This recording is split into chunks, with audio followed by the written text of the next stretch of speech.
वइय्याक नस्तईन। मैं आज अपने मुल्क की वकला बरादरी का इस शानदार जो आपने मेरा इस्तकबाल किया, मैं आपका दिल से शुक्रिया अदा करता हूं। बहुत बहुत शुक्रिया। मेंबर पंजाब बार, आप सबका सीनियर वकला और नौजवान वकला और जो मेरी बहनें यहाँ आई हुई हैं, मैं सबको आज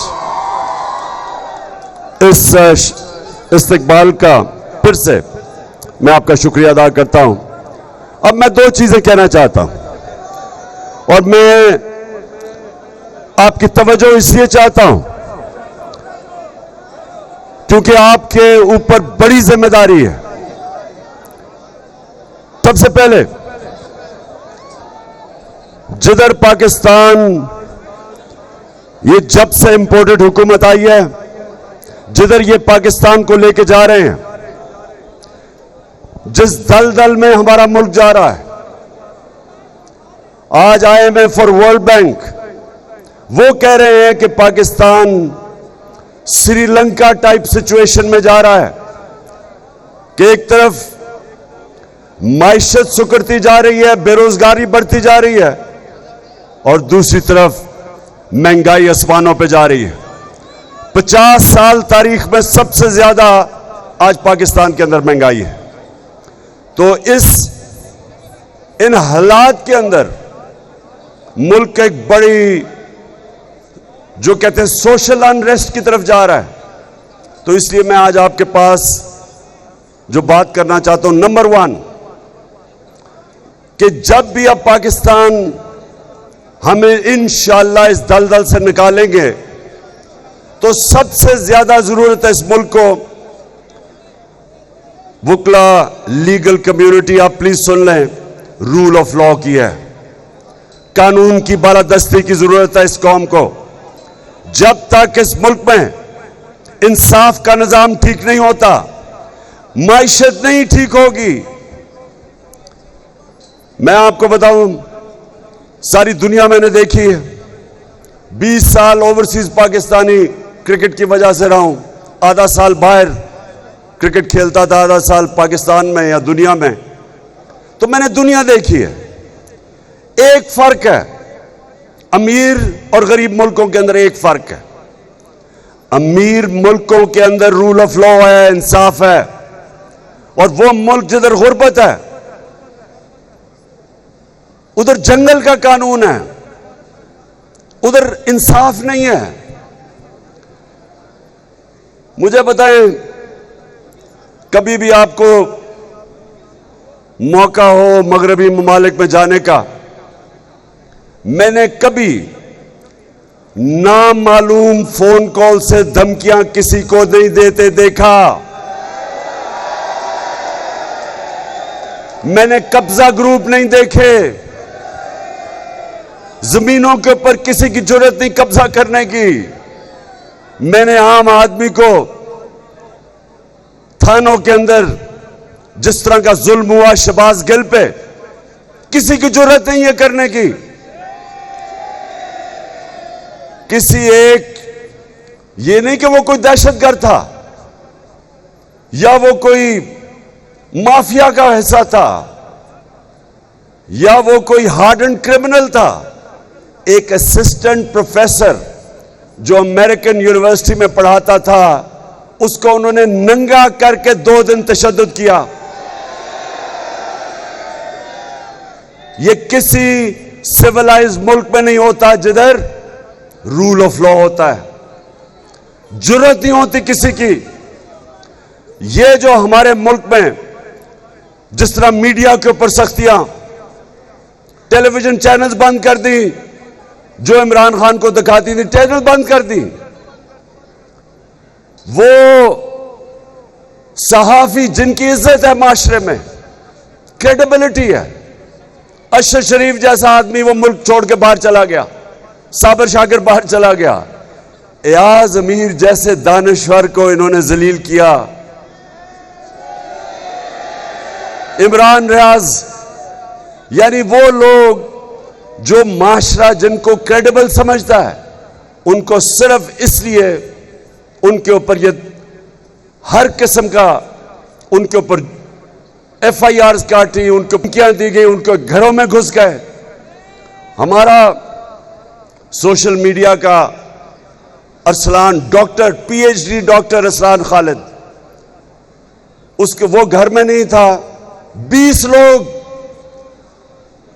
लोग उसके अंदर घुस गए, प्लेन कपड़ों के अंदर। सारी औरतें थी घर की, सिर्फ एक नौजवान था, उसको सारी औरतों के सामने मारा उसको। तो कौन से, मैं अपनी कौम को आज कहना चाहता हूं, मेरी कौम ये सुन लो, ये है जुल्म का निजाम, ये है जंगल का निजाम कि जो ताकतवर हो वो जो मर्जी करे और जो कमजोर हो कोई कानून उसकी हिफाजत ना करे। वो लॉ एनफोर्समेंट एजेंसीज जिनका काम है कि रूल ऑफ लॉ इंप्लीमेंट करना, वही कानून तोड़ती हैं, वही लोगों के ऊपर जुल्म करती हैं। और सबसे ज्यादा जरूरत यह समझ जाएं कि जब तक एक मुल्क में रूल ऑफ लॉ नहीं होता, उस मुल्क के अंदर इन्वेस्टमेंट नहीं आती। रूल ऑफ लॉ नहीं होता तो करप्शन होती है। जिन मुल्कों में रूल ऑफ लॉ होता है, करप्शन नहीं आ सकती। आपने कभी सुना है, कोई मुझे एक मगरबी मुल्क बता दें जो जिधर जमहूरी निजाम चल रहा है, एक बता दें जिनके वजीर आजम के अरबों अरबों अरबों रुपए की प्रॉपर्टीज मुल्क से बाहर हों, एक बता दें। आप और तो छोड़ें, ये साथ वाला मुल्क, ये नरेंद्र मोदी, इसकी कितनी बार प्रॉपर्टीज है, ये कोई तस्वर भी नहीं कर सकता कि मुल्क का प्राइम मिनिस्टर अरबों रुपए के महलात बाहर रखे, बिजनेसेस बाहर रखे, बच्चे बरतानिया का पासपोर्ट कहें कि हम पाकिस्तानी शहरी नहीं, क्योंकि वो जवाब ही नहीं दे सकते कि अरबों रुपए की प्रॉपर्टीज में रह रहे हैं। ये कहीं नहीं होता। ये तब होता है जब ताकतवर के लिए एक कानून और कमजोर के लिए दूसरा, जो जंगल का कानून है। शेर के लिए एक और कानून होता है, बेचारा हिरन के लिए दूसरा कानून होता है। जंगल में शेर जो चाहे करता है, उसको कोई पूछता नहीं है, और बेचारा जो कमजोर होता है उनको कोई हिफाजत करने के लिए नहीं आता। ये है इस वक्त पाकिस्तान के हालात। आप तमाशा देखें, अभी आपने करारदाद भी पास की कि किसी भी महज़्ज़ब माशरे में ये तस्वर कोई कर सकता है कि मुल्क का वजीर आजम, जिसको सजा होनी थी FIA के अरबों रुपए के केसेस में, उसके बेटों को सजा होनी थी ओपन एंड शट केसेस में, वो प्राइम मिनिस्टर भी बन जाता है और वो जाके लंदन एक सजायाफ्ता मफरूर झूठा, जो इस मुल्क से पैसे चोरी करके अरबों रुपए की प्रॉपर्टीज में, उससे क्या चीज करने, कंसल्ट करने जा रहा है कि पाकिस्तान का आर्मी चीफ कौन होगा।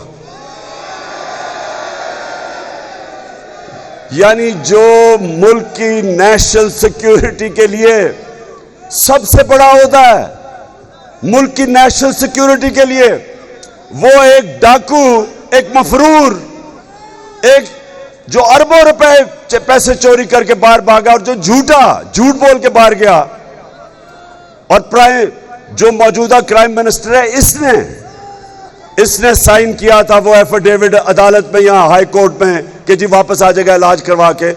ये फैसला करेंगे पाकिस्तान की नेशनल सिक्योरिटी के लिए, जो सबसे इंपॉर्टेंट पोजीशन है। क्या ये फैसला करेंगे? आप मुझे बताएं ना, आप बताएं मुझे। ये कोई तस्वर कर सकता है कि किसी महज़्ज़ब माशरे में होगा? और फिर हम अपनी कौम को क्या पैगाम दे रहे हैं? हमारे 60% पाकिस्तानी 30 साल से कम उम्र में हैं, नौजवान हैं। अपने यूथ को हम उनको हम क्या पैगाम दे रहे हैं कि कोई चोरी करना बुरी चीज नहीं है। हम कह रहे हैं कि अगर डाका मारो तो बड़ा डाका मारो, सिर्फ छोटे चेर जेलों में जाते हैं, बड़ा डाकू ये नहीं हम पकड़ सकते इस माशरे में।